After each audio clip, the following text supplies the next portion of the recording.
A special thank you to each of our subscribers who make this channel possible. Here's today's story.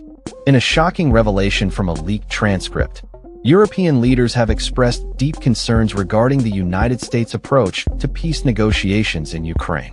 French President Emmanuel Macron warned that former President Donald Trump might betray Ukraine by pressuring Kyiv to cede territory to Russia without ensuring adequate security guarantees. This alarming statement was made during a private call involving Macron, German Chancellor Friedrich Merz, and NATO Secretary-General Mark Rutte, as reported by the German publication Der Spiegel. The leaked details underscore a significant rift between Europe and Washington regarding strategies to resolve the ongoing conflict that has plagued Ukraine for nearly 4 years. The tensions were further exacerbated by a previous U.S.-drafted peace plan that European leaders found troubling. This plan appeared to concede to several of Russia's territorial demands while also proposing a considerable reduction in the size of Ukraine's military forces. Trump's assertion that Russian President Vladimir Putin is genuinely interested in achieving peace has been met with skepticism from Ukrainian officials, who argue that Russia's intentions are far from sincere.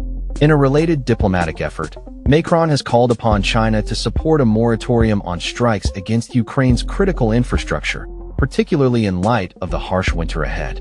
Speaking alongside Chinese leader Xi Jinping, Macron emphasized the need for compromises and adherence to international law.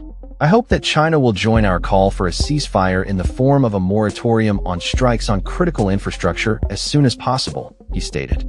The urgency of this appeal is underscored by ongoing Russian attacks on energy facilities, which are crucial for Ukraine's survival during the winter months.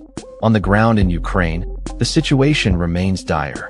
The commander-in-chief of Ukraine's armed forces, Oleksandr Syrskyi, reported that Ukrainian units continue to defend the northern part of Pokrovsk, despite the extremely difficult stage of the conflict in the Pokrovsk-Myrna-Rad urban area.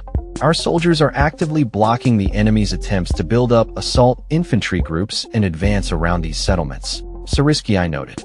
He underscored the importance of preserving the lives of Ukrainian personnel while acknowledging the heavy losses inflicted upon the enemy. Contrary to reports of Russian control over the southern village of Dobrapilya, Ukraine's military has firmly stated that the village remains under Kyiv's control despite attempts by enemy reconnaissance groups to infiltrate the area. An enemy sabotage and reconnaissance group infiltrated the outskirts of the village, taking advantage of the weather conditions, the General Staff of Ukraine reported, reaffirming that Ukrainian forces are maintaining their positions.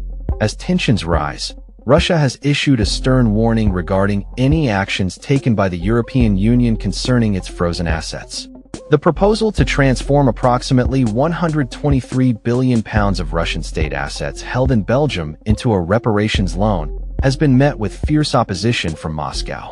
Russian Foreign Ministry spokeswoman Maria Zakharova declared that any illegal actions involving Russian assets would provoke a harsh reaction, and preparations for countermeasures are already underway. Dmitry Medvedev, the former Russian president and current deputy chairman of the Security Council, has labeled the EU's plan as an act of war. He warned that any attempt to seize Russian assets under the guise of reparations could be viewed as a justification for military action against European nations. If the crazy European Union does, after all, try to steal Russian assets frozen in Belgium, it may well view this move as tantamount to a casus belli, Medvedev stated. In a broader context, NATO's head of cyber operations has raised alarms about the potential for Russia to be behind a series of devastating cyber attacks targeting British businesses. Brigadier General Amit Ersoy indicated that the Kremlin may be supporting ransomware groups in their attacks on major corporations, highlighting the ongoing threat posed by hybrid warfare tactics. In a more domestic context, Russia has imposed restrictions on FaceTime following previous limitations placed on WhatsApp and Telegram. The state communications watchdog, Roskomnadzor, has threatened to block WhatsApp entirely if it fails to comply with national laws, further tightening the grip on communication platforms within the country. President Vladimir Putin has made it clear that Russia intends to take full control of Ukraine's Donbas region by force if necessary. In an interview, he stated, "Either we liberate these territories by force of arms, or Ukrainian troops leave these territories."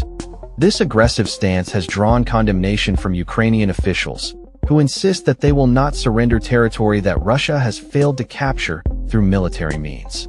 President Volodymyr Zelensky has emphasized that Moscow should not be rewarded for its unprovoked aggression.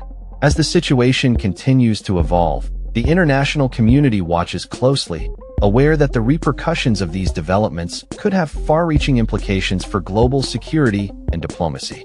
The ongoing conflict in Ukraine is not merely a regional issue, but a flashpoint that could reshape international relations for years to come.